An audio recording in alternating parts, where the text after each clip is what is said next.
In the world of gaming, there is a genre that has captured the hearts of gamers worldwide, the MMO. Massively multiplayer online role-playing games, such as EverQuest, allowed friends to group up and brave dark depths of forbidden dungeons in search of gold and glory.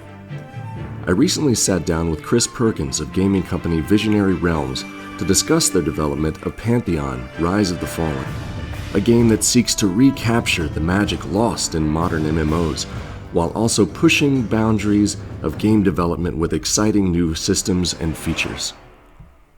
A lot of us have this whole MMORPG background. It was a kind of a big part of our lives growing up, and continues to be, because it's just this completely different type of gaming experience. For the player, you get to be part of the world.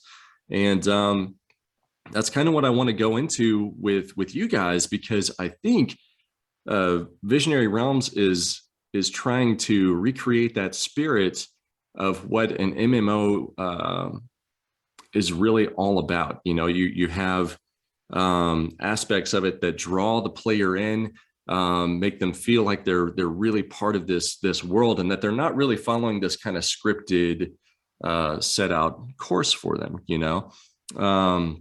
At least that's kind of what I've got from everything that I've read. You're trying to do what a lot of companies have done and recreate the secret sauce of what EverQuest, maybe Dark Age of Camelot, World of Warcraft, some of these big names have done. And so what I wanted to kind of start with, Chris, is what do you think those secret elements of that secret sauce is? What do you think other companies might have been missing out on when they tried to recreate that to build this immersive world and this immersive experience? And if you can kind of talk about Pantheon and the development of that kind of vision, I'd love to start there. Yeah, that's a great place to start. Great place to start. I've been thinking about this a lot lately. We just started a podcast, a company podcast that is designed to be kind of an outlet for us to talk about higher level, more philosophical aspects of the development, and get some more clarity on just who we are, just what we're doing, and just what Pantheon is intended to be. So the first topic that we tackled was the question of, is Pantheon a niche or a niche game? And never have I realized that there's such a competing sides of the table of how you pronounce that word. But I'm very well aware now that there are other ways of saying it that people are extremely passionate about. But it's been a good opportunity, thinking about that podcast and the upcoming, things we want to cover, to think about some of these bigger picture and some of the primordial kind of DNA that makes up what we're doing. So that being said, I think it's really interesting to consider where the genre was born, and kind of how it was born. And you go back, we tend to go back to EverQuest as kind of a progenitor of the genre, and it very much was. But it's also interesting to think about what inspired that. Where it's not like the concept for EverQuest and the execution and all of the macro and micro decisions that made that game what it is just came out of nowhere. It's funny, even thinking back on conversations I've had with Brad personally, and even things he's said publicly about, it's, number one, there were many minds involved in that endeavor, but a lot of it was also kind of feeling around in the dark a little bit, because you have your first graphical representation of what very much inspired him and other developers at that time, which was the Daiku muds, and the very rich kind of scene where these mud-based games were in themselves an evolution of the tabletop experiences that for decades people have been imagining and immersing themselves in these adventures and campaigns where they take on different personas, and they're using spells and abilities and getting equipment and traveling and adventuring and exploring and all that. So that's, I think that getting back to that is a big part of what I would call our secret sauce. We've had, several decades now of MMOs where, like we've seen so many in so many different places, once things become more and more mainstream, they seem anyway to stop being as much about the joy and the excitement of creating something that's awesome, and more about like what's going to get our bottom line as high as possible, and what's going to bring in the most revenue, and what's everybody doing that's successful, how can we do that, and just put enough of a little spin on it that it's unique. So I think the part of the secret recipe is really getting back to that, what causes us to be interested in experiences like this in the first place. And that's where I think you're going to see a lot of Pantheon's differentiation start to come forward. Is it's going to be this, I think for some, a very immediate and exciting rush of like, finally I'm back, to a game that gets it and really, embraces that. And then for some, it's going to be a longer curve realization that this isn't about just me feeling compelled to log in to get my dailies done and get my special currencies in. I feel like part of me is in this world. Like part of me has become fixedly immersed in my character and the goings ons of this world. And I want to visit there again. I want to live there. I want to be there. Yeah. And that kind of answers the other part of the question, which is where's that been missed? And I think it's really the other side of the same coin where that has kind of been lost, and we've gotten into more of a, probably not the best way to describe it, but I think of it like a game mode. Like these games are, I'm going into my PvP mode and doing my matches, and then I'm going into my quest mode and doing my quests. And it's all about just kind of these different modes of play that create more of an artificial experience, more of a plasticky kind of, I'm playing a game. I'm not immersed, in this overarching adventure that's captured my imagination. Yeah. So, I mean, I think a lot about that when, I'm a classic EverQuest guy. I even, downloaded Project 1999. If you guys know about that, it's an emulator. But there is a feeling that it's hard to describe, but when you log back into something like P99 and you see places that were familiar, places that you remember, grouping in, or just walking around certain cities or zones, there's a very nostalgic feeling of I'm back in a world that was to me like home, and I think if you can match that, you're onto something very, very, very special, and that's really what you want to go for. And sadly, I think part of what you were getting into there, and I know you can all think of the names. I'm not going to mention the names of some of the games that I'm thinking about, but it seems like we've got into this era of, I don't want to call it pay to win, but also, pay to get additional content for DLCs and stuff like that. And while that's okay, in some senses, it feels like that's all what certain companies have become nowadays. I understand you got to keep the lights on, but that can drive away people at the same time, I feel, because you seem like you're pimping the game out for the money, other than, the real vision of creating this immersive experience, making worlds, not games, as Brad used to say. One of the elements that I remember about, not just EverQuest, but Dark Age Camelot, some of these others that I'd played in the past, was you really could feel that there was a rich culture and backstory developed, that each, race had its own specific architecture and art and deep histories and rivalries that had been built into the game. Can you discuss how VR is building kind of those elements of immersion and getting into those cultural historical aspects. And have you guys talked about ways that players can engage those to where they feel like they're part of that interactive story as well, and they're not just standing back looking at it, but they're actually a part of it? Yeah, that's a great question, because it really matters a lot more than people realize. I think mainly game developers might get what I'm about to say, but the analogy in my mind is like lore to a video game is kind of like concept art is to game development. It's one of those things that on the surface seems like it'd be great if we had it, but it's okay, if we don't, we can get by. And the reality is it's one of the most fundamental pieces of actually accomplishing a cohesive and successful immersive world and landscape and zonescape and peoplescape that there is, because you don't want to wing stuff like that, because people can tell and they can feel it. It's also a consistent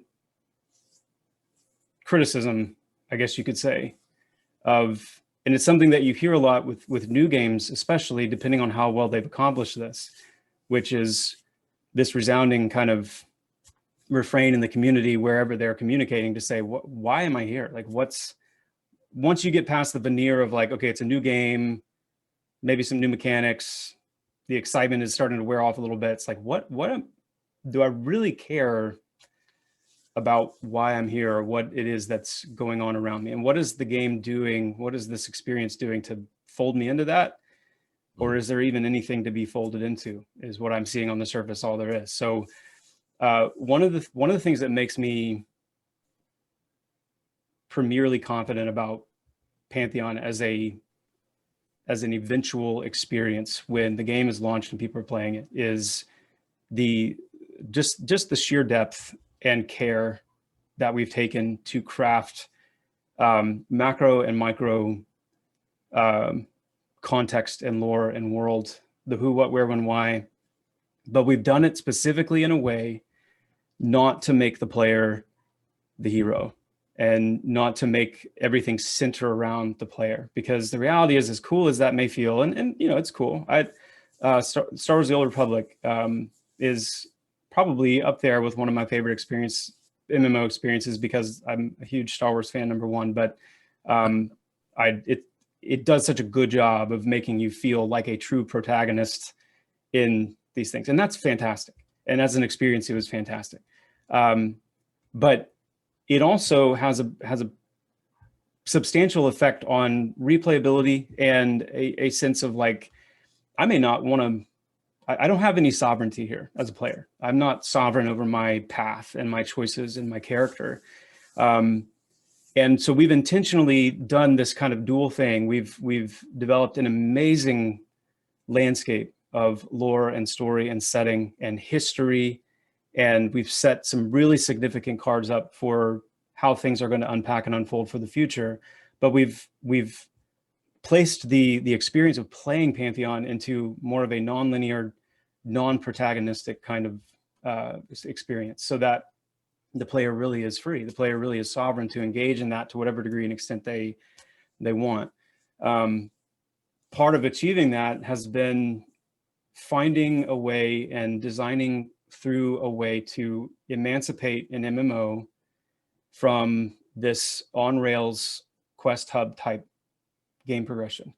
And I'm not going to go into huge detail here about that, because we've talked about it enough in other places, but the perception system is one of our unique game systems that is you could think of it as kind of a first formal step that we are making in our attempt to, even on a larger level, contribute this to the MMO community in general, to say, what else could you do? How else could you devise a system where this rich lore and background and context actually has a vehicle to get to the player, but in a non-linear way, and in a way that actually rewards the player by being a culmination of what they have specifically done as a player, the decisions they've made, the actions they've taken. And the perception system is one of the things I'm also most excited about, because I think it's going to really redefine how this stuff can be done. And it's all in the name of bringing us back to a place of true adventure again, where I'm going and I'm checking something out that I see in the world because it interests me, because I as a player am interested in it. And then the perception system, its job is to kind of imbue and encircle and invite you into whatever may possibly be there, story-wise or lore-wise or even quest-wise, as you do that. It's not a blinking light that's telling you, hey, there's something over here you should go see. It's, we're building a compelling living world. And as you see things that actually interest you, you know, because you're conditioned after, you know, a few days of playing the game, it's going to actually respond to the decisions I make, where I go, what I do, the actions I take. It's a really profound system, and I'm really excited about it. So that's awesome. That's really great question. Awesome. One of the key aspects of an MMORPG is the ability to be social with people. I mean, it kind of started off even without having, you know, player housing, even without having guild halls and stuff like that. People in classic games still found ways of taking that in. You think about EverQuest and the East Common Land tunnels, where people used to come and do all their trading and stuff like that, you know, and being social there. So I was curious, do you guys have plans for that, whether that be, you know, things like I discussed with, you know, guild halls or temples or custom player made social spaces, or places that they can come together as a guild or a community, to have those either role-playing experiences or just gathering hubs, trading hubs, things like that. Is that kind of a part of the plan that you guys have already discussed? Is that something you've looked into? It is a desire of ours.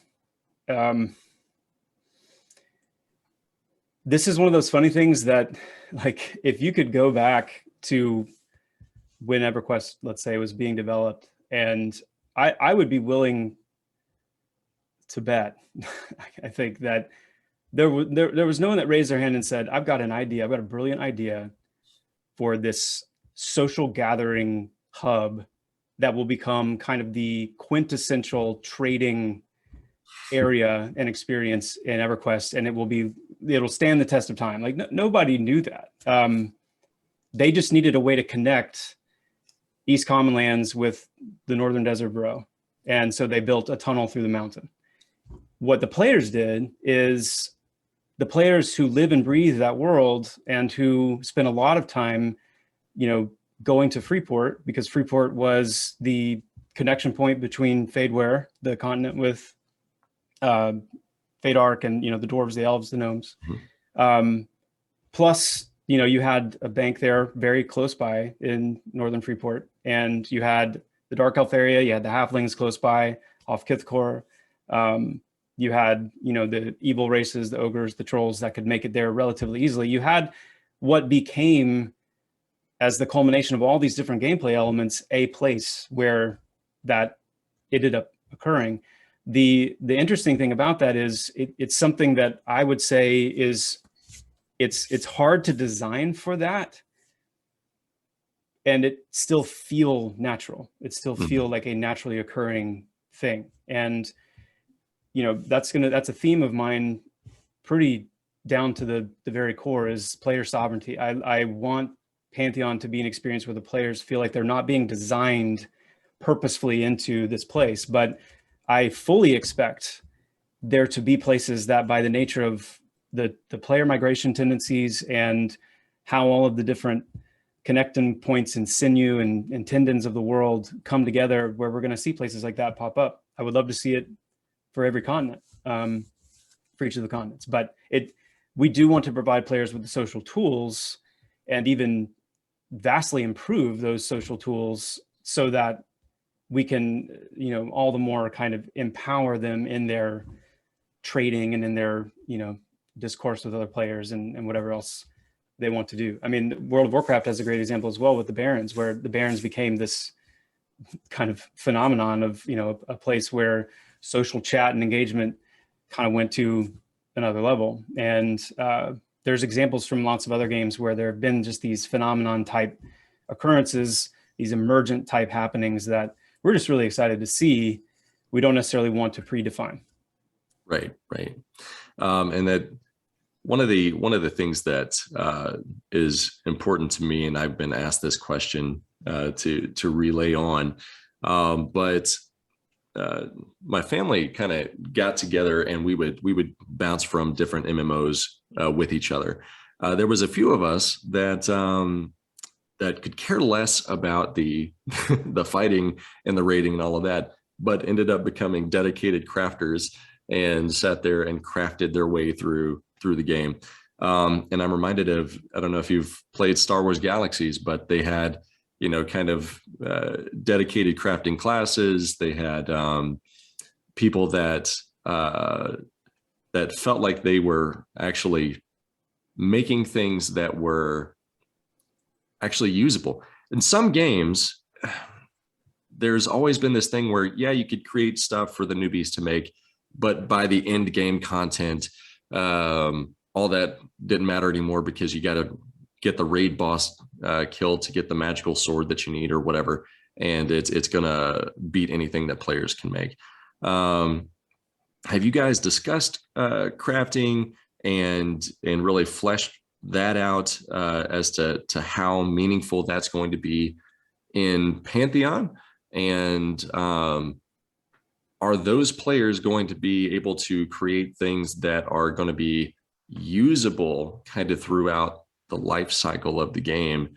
Or is it, going to be one of those things where you're still going to have to kill those raid bosses and get, your epic weapons or whatever that's going to beat all of that stuff, Mm-hmm. How important is the crafting going to be in here? Simple answer is very important. You still are going to have to kill the raid bosses, but you're going to need to kill the raid bosses for the materials or for the things that they may drop to create equally viable itemization as you would find on a drop. So to rewind briefly, our goal from the beginning was to devise a crafting system that genuinely allowed it to be competitive and meaningful alongside the adventuring sphere of itemization for the life of the game. And so that is absolutely our starting point. That's our goal.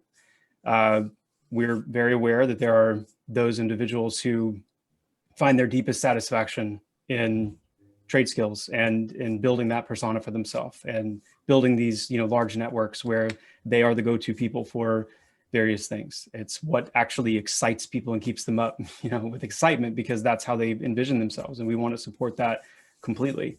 And so I won't go into a whole bunch of specific game details for the purpose of this context. But one thing I'll say, for example, is we are taking an approach with our combat system towards weaponry and the skills that govern those weapons. So your sword skill, for example, your two-handed, like your staff skill or your great hammer skill or your dagger skill. We want those skills, those combat skills, to be meaningful for all classes across the spectrum. And the reason I'm mentioning that is it's one example where itemization and the need for a large amount of different kinds of itemization is going to stay pretty high and pretty coveted, pretty desired. And one of the nice fruits or byproducts of that decision is that it creates a nice opening for crafting to come alongside adventuring as this ongoing source of where these different types of itemization will come from, needed by players across the level range. What I'm trying to get at there is, a wizard, typically we think of wizards or clerics or druids or priests, whatever class, kind of identity you're most attached to, as getting to a point where they don't really need their weapon. Their weapon is kind of a stat stick that, gives them stats and they have it, but never really use it. We don't want that to be the case in Pantheon. We want there to be reasons and opportunities and skills and even abilities that key off of all the different types of weapon itemization that we have, such that you will have a greater need for a larger amount of weapons that players can come into contact with.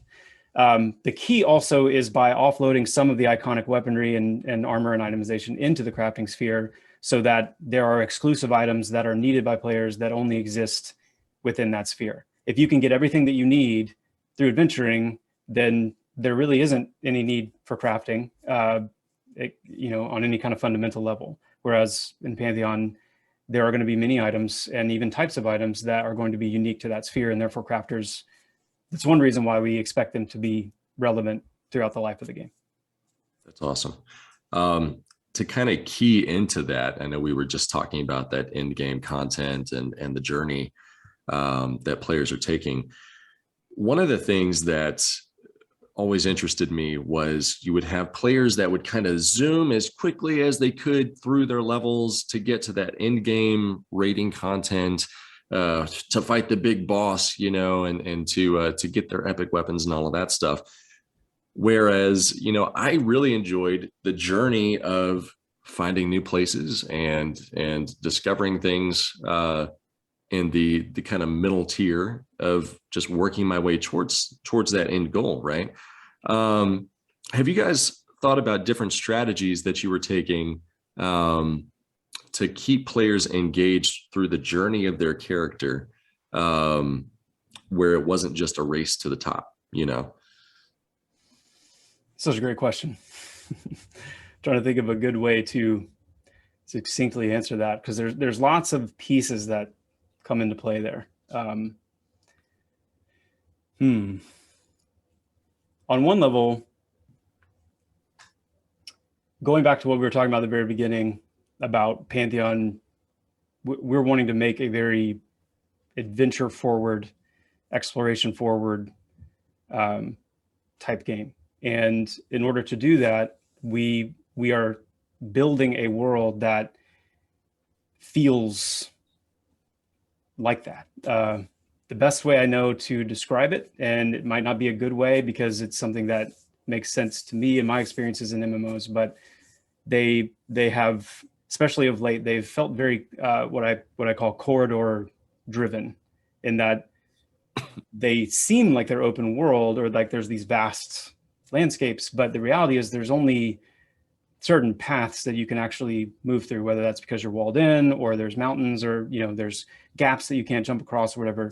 You end up feeling still kind of funneled from area to area. We're building Pantheon as a true open, I want to say wilderness, but it's not all wilderness, but it just means that because of our climbing system, because of our approach to underwater and just water traversal in general, because of the open world nature, the zoneless nature of the game, it is literally like I will set off in this direction and I can go until I either drown in the middle of the ocean or I run into something that is intentionally there to not be traversable in some way, but you won't find an invisible wall or this thing that's just artificially not traversable. Even things that seem that way, like certain climbing surfaces, will be kind of locked behind needing a higher climbing skill because of its surface type or whatever it may be. We're very big on making sure the players can progress to the point where the world more fully opens up to them. Now, that being said, the key with can you remind me of the question one more time? Because I'm had so many thoughts. Keeping players engaged, keeping them excited through the journey of their life, not just trying to get to the end. Okay, so the reason I went off on that tangent about the world and the openness and the immersiveness of it is because that is genuinely one area where I expect players to be naturally drawn away from this kind of linear path. There is so much to do and see in Pantheon, and so much of your player's progression that's related to it. So your climbing skill, for example, if you only hang out on like these very linear kind of paths, your climbing skill is going to be inadequate to be able to reach and arrive at some of the places that you would be excited to arrive to at the end game. And so incorporating that aspect of climbing into your journey and purposely going places off the beaten path to keep that up to date is one thing. Same with the underwater, the swimming skill, the water breath, you know, how long you can hold your breath and all the ways that you can progress that. That'll be a big part of it as well. And so there's that aspect of it. There's also, I believe we're taking kind of a unique approach to itemization. I don't know that I call it unique actually, and it's more of an embracing of kind of a different but not new, a familiar but different way of doing things where we're not I-score based. We're not, you know, again, because we're moving away from traditional quest hub linear progression, you're not automatically improving the quality of your items as you level up and progress through the game. We're taking more of a, I would say, kind of a classically spirited approach to itemization where you could very well get an item if you're lucky, or if you know where to go, or, you know, whatever the circumstances may be, you could get an item at low levels that you use till max level. Because it just happens to be this certain combination of things that make it extremely potent and therefore not easily replaced or upgraded. We're approaching our itemization, our balance, our tuning, and, you know, kind of the way the game plays out to account for non-linear itemization. We want those, you know, Thex daggers, for example, where it's like, oh my goodness, this dagger has 25 disease resistance on it, and there's only one place you can get it and only one way you can get it. And if you get it, then it's like, I'm not going to improve this for a while. Now, those are going to be hard to get. They're going to be hard to come by. They're going to be part of that discovery DNA of the game. You want to be the person that is at the right place at the right time, or that's looking in the nooks and crannies, and the climbing skill, the underwater, all that stuff serves the fact that we have hidden amazing amounts of things to be discovered and found by the player base. And so I think that's going to be a big part of what draws players to and fro as away from that just purely vertical progression. And all of that is wrapped up by saying that the way that we're approaching not only in game, but our more, you know, I would say like lower level rating or just, you know, higher profile NPC encounters or dungeons, is that we're going to really press you into needing to leverage a lot of these things that you gain through horizontal gameplay. Be it, you know, certain parts of dungeons you can't access if you don't have enough climbing skill, or you can't access if you don't have a particular artifact or thing that allows you to do so. And all of that motivating players to take a broader, you know, more comprehensive approach to their progression through the world than just, I can level up to level 50 and I get to level 50 and I don't even have great gear, but I'm good. You know, I'm ready to roll. It's not going to really be the case in Pantheon. Yeah, and see that's one thing that I think we might have lost in a lot of games nowadays, where you know, every class can be soloable, or can you reach in-game content by themselves, you know. And I've always been a big fan of paladins, but I don't expect a paladin to be able to march through and do everything on his own. So I'm kind of glad that you guys are bringing back that true class support system, right, where you need certain support classes to be able to engage different content and be able to make your way safely through the world. It's really neat to see that again, because I think we've gotten away from a lot of that in newer games, where everybody kind of has, every class has their own healing ability, or every class has their own, you know, name the type of power, and that's what they've got. One thing that I was curious about, and this is more of game development sort of question, but as a developer, I've seen this happen a lot with new projects. You want to get something perfect, you want to get it out there with as few bugs and as few issues as possible, but with as many features, and everybody's got ideas for which features are the most important that have to be, you know, in game on day one and all of that good stuff. And that's scope creep, you know. So when I talk about scope creep as a developer, I'm talking about for everyone else out there that's listening, I'm talking about things that continually get added or changed that cause the development to just go on and on and on and on. So as a company, how do you deal with that evil monster and and wrestle it to the ground and say, okay, here's what we know we need for the beginning, and fight about what has to be included. How do you deal with that monster? And do you feel like you guys are really progressing in a positive direction? I know that's been a question that's come up from a lot of people is how is the progression of the game, Mm-hmm. Yeah, great question. And I would say, to answer your last question first, we are absolutely moving in a very positive direction, both in terms of just clarity of direction, clarity of execution, and speed. A lot of with Pantheon specifically, there needs to be a couple of designations or some distinctions made when we talk about scope creep, because again, from a developer perspective, I've heard that term applied to a couple of different scenarios, and some I think are more truly what that means, some not so much. Number one, it's absolutely critical that when Pantheon launches, that it holds up performance and functionality wise to its peers.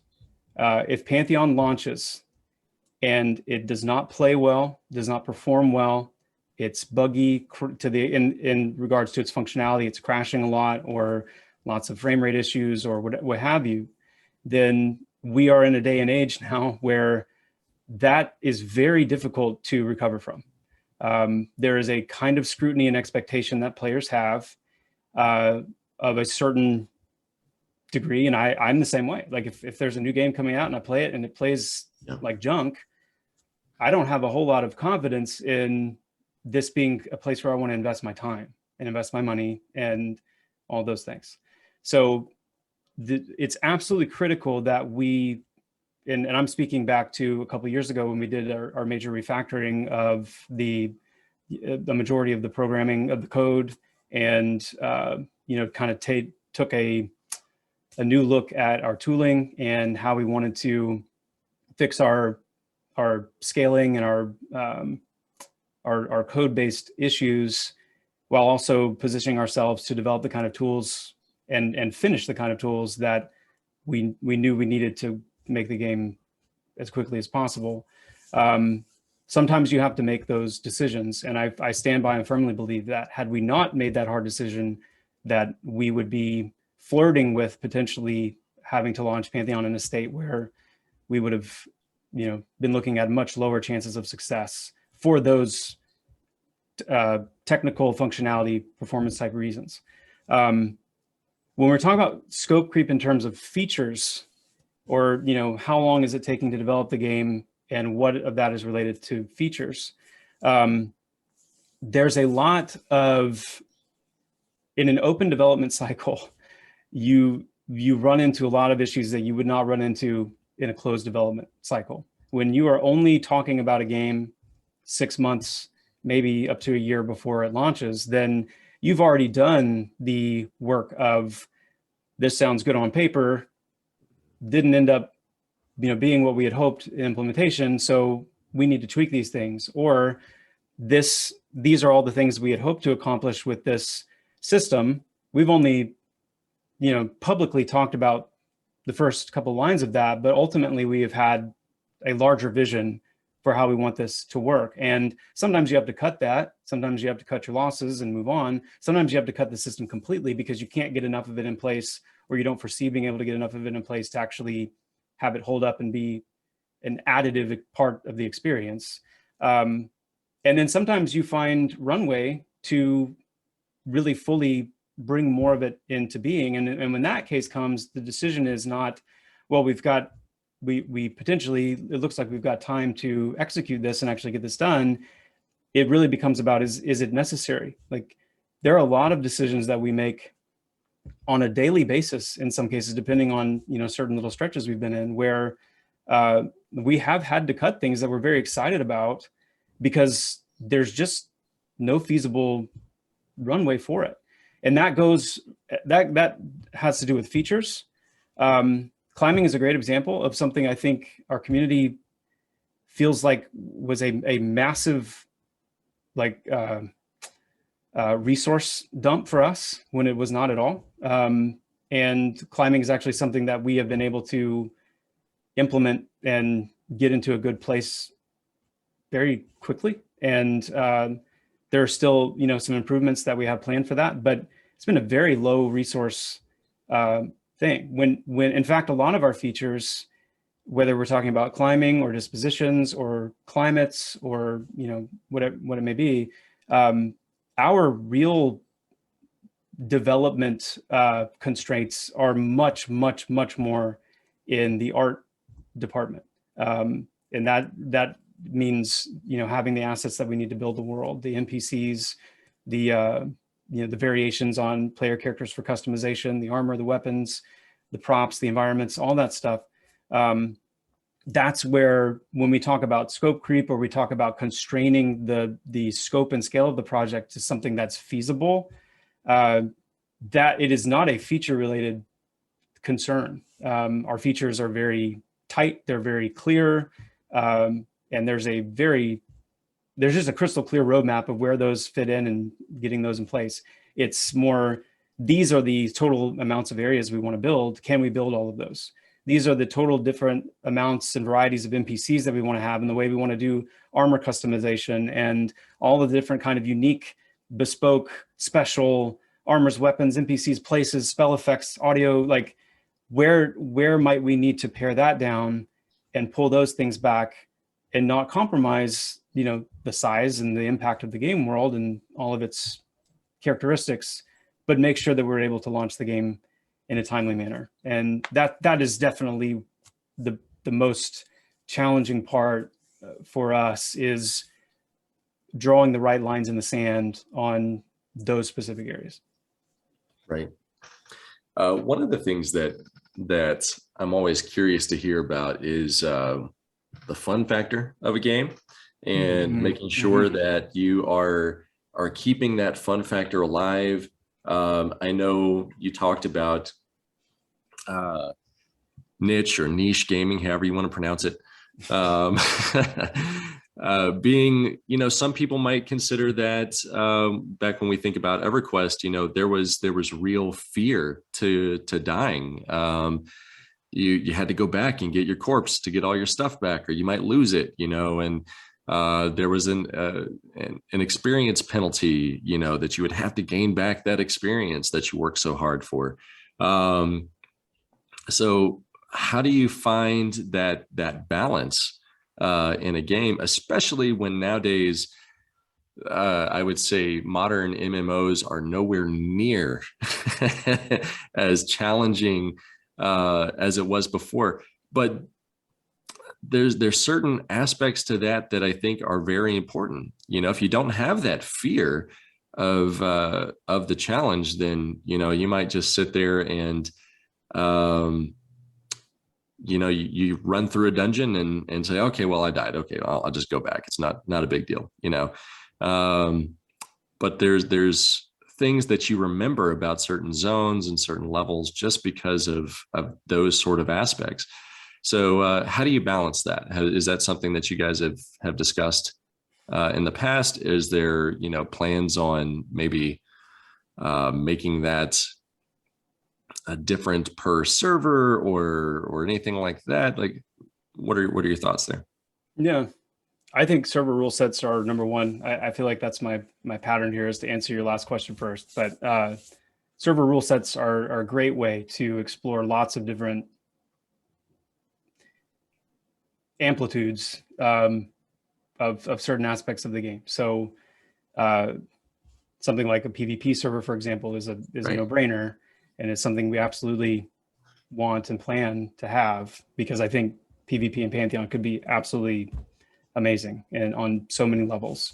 But then you think beyond something as clear as that, and you think in terms of, okay, well, what if we have certain servers where the death penalty is much more severe, or obviously there's permadeath type severity, but what about playing with the gap between what the standard death penalty is for the game and then something more severe that's not quite that severe? Could be very cool. And I would love for servers like that to feel more kind of part of the fold, that it's not like these are these one or two little speckled servers that aren't really cut from the same cloth or the main cloth of the game. They really are, and it's just a way for Pantheon to be experienced in different ways for different people. I think that's fantastic.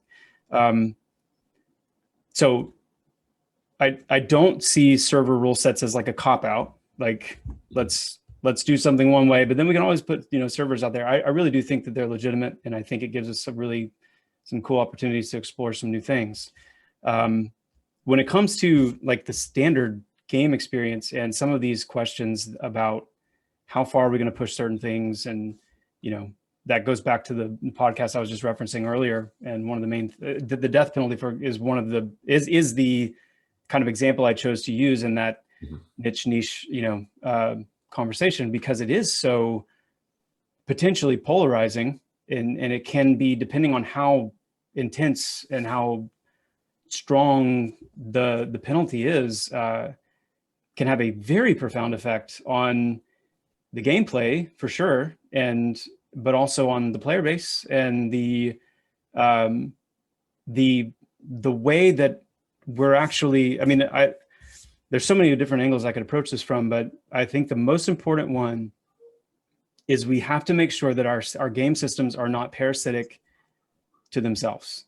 Mm-hmm. And if we're trying to make a game that is, setting a new bar for immersive adventure and exploration and discovery, and that feeling of the world that you have totally bought into, that is 100% won your respect and your interest and your kind of your excitement and your intrigue, you want to explore that world. You want it to open up to you. You want to, over time, and as you invest, you want more and more of that world to open up to you. And if the death penalty is so severe that you don't do that stuff because you don't want to die, then we're designing against ourselves. We're letting one system actually, ruin or severely dampen what it is that we want to be one of the most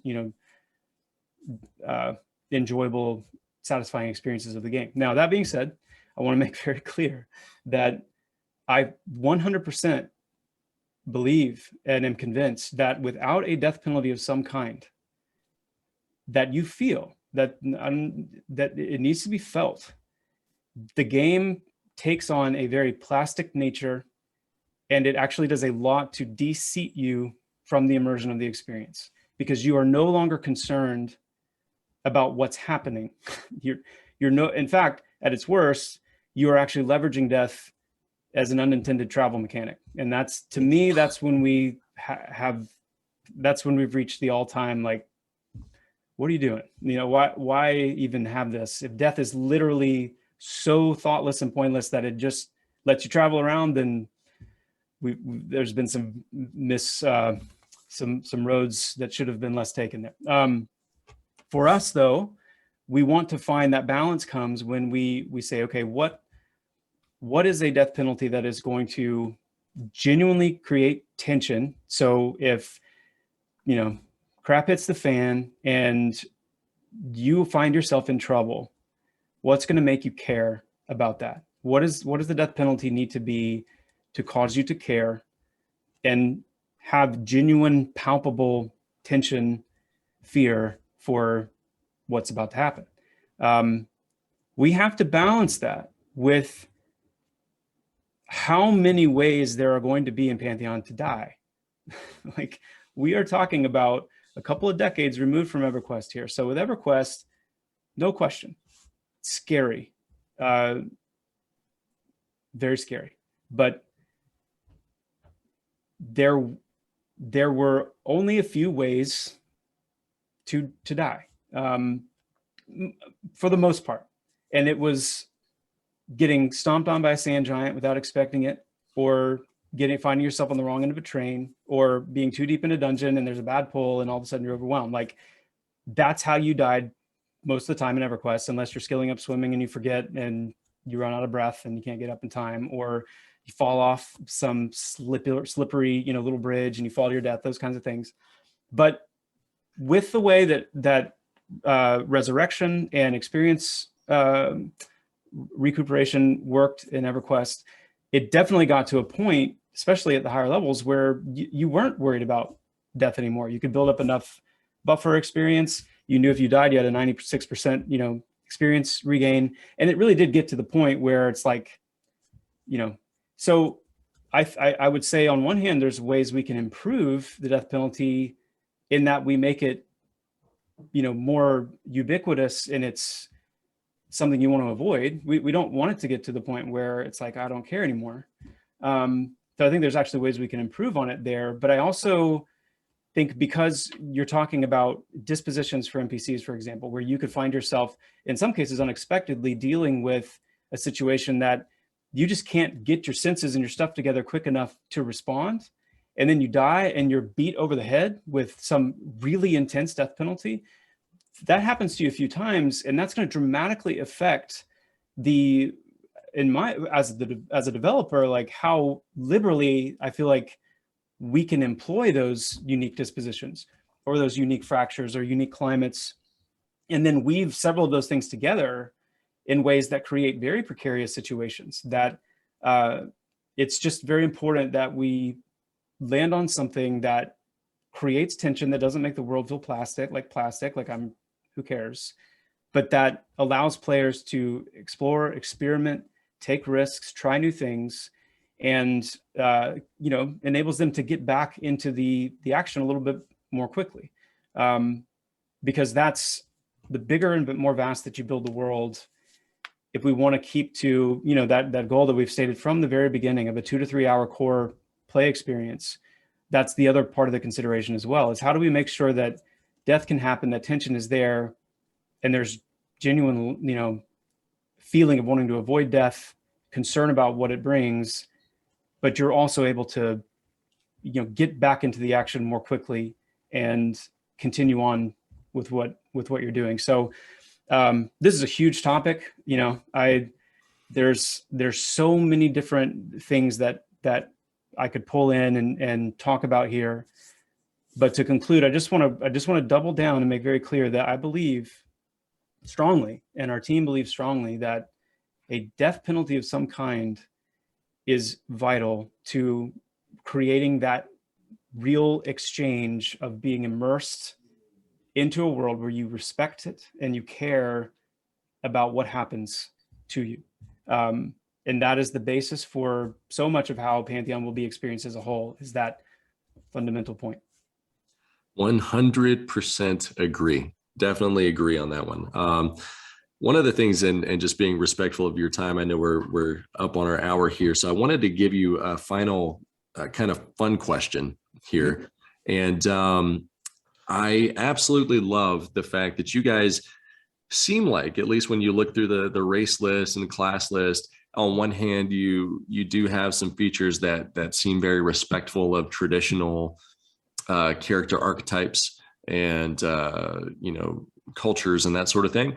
But you guys are also introducing some really cool new stuff here. And I think of like a race like the Dark Mirror or something like that you guys have introduced that add some newer flavor. So what is your favorite so far race class combo that you guys have come up with, and explore that flavor, and why is that? Man. Wow.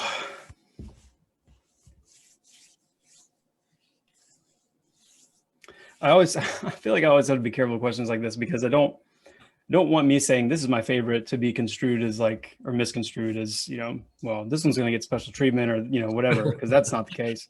And I can also say, without any kind of pretentiousness or like just very genuinely, that I really love them all. There are things, and I think some of that comes from, you know, the role that I have in this project, and they all feel very much a part of, like, it's not like I'm just playing a game as a player and I, you know, have no, but I really do love them all. If I had to say personally for me, it would be either the dwarves, because I typically resonate and am drawn to dwarf, the dwarven race in these kinds of games, because I love that dichotomy of, like, being smaller but really strong and really capable and hardy. I love that. And I particularly love the lore behind our dwarves, and the fact that in their kind of being transplanted onto Terminus, their main celestial, the one that created them, they call the dwarven father. He actually is physically there in person with them as their king, which is just so cool to me. To the being that created and formed you is, like, there in your presence and, like, governing and leading and serving, like, your people. So the fact that you can go into Kadasa and actually have audience with Causus, the dwarven father, is really cool to me. But then I love aspects of so many of the other ones. The Archaea are really, really cool, kind of new, and the gnomes, they both have this new kind of slant on them that make them very unique and distinct as races. So I'm super excited about the diversity that they bring. I actually really like the humans. I like the human culture and kind of the backstory with Avendir and, you know, his father and the Deicide War and the role that, you know, everything that happened to the humans there. And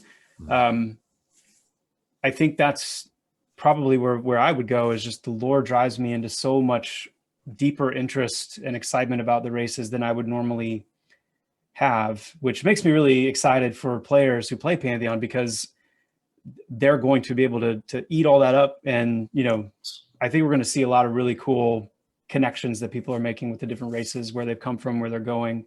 But that would be my answer off the cuff.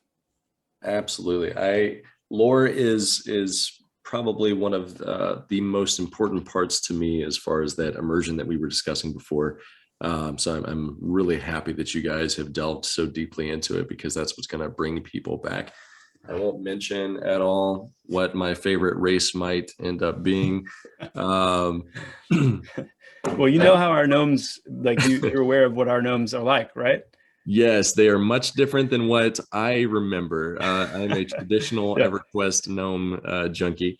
Mhm. But, you know, I do like that you are taking, like I said, you're taking some of those traditions and giving them a new spin and a new story. I think to stay fresh, that's important as well. So I definitely just want to say thank you guys again for your time. For everybody that's excited about Pantheon and wants to learn more about it, there are some amazing systems. We mentioned the climbing system and the perception system here. There's also an acclimation system. So if you guys are concerned about the world around you and how some of those aspects of that world might affect you, cold and heat and all of that good stuff, there's a lot to it. So definitely, if you are a fan of classic MMOs, go check out Pantheon, but also not just classic MMOs. I shouldn't say that. I should say MMOs that are pushing boundaries of what an MMO should be, drawing back on some of those core traditions that we learned, but also giving us some cool new things that haven't been explored before. Definitely check out Pantheon. They've got the new podcast set up, which you guys had just talked about. You got through with episode 1. So go check that out. Is there anything else, Chris, that you would like to mention before we leave here? No, just I want to thank everyone for the continued support and excitement. We've been on a long road. We have some more road left to travel, but we're getting close to the end of the year here, and I know I can speak for everyone at Visionary Realms with how excited we are for what 2022 is going to bring. Some of the most substantial and exciting and dramatic kind of forward steps that we've ever taken on the horizon. So I would say onward and upward, absolutely. And let's keep pushing forward. Thanks for the support. Yes. And can't wait to talk to everyone again soon. Yeah, and guys, this is a largely crowdfunded opportunity. So I mean, if you have it within you and you want to support art like this, and it is an art form, game design and development is an art form, please go out and support these guys through this project. Thank you guys again so much. And I look forward to hopefully talking to you again in the future as the game progresses. I'm excited about it. Thank you so much. Thanks so much. All right. Bye, guys.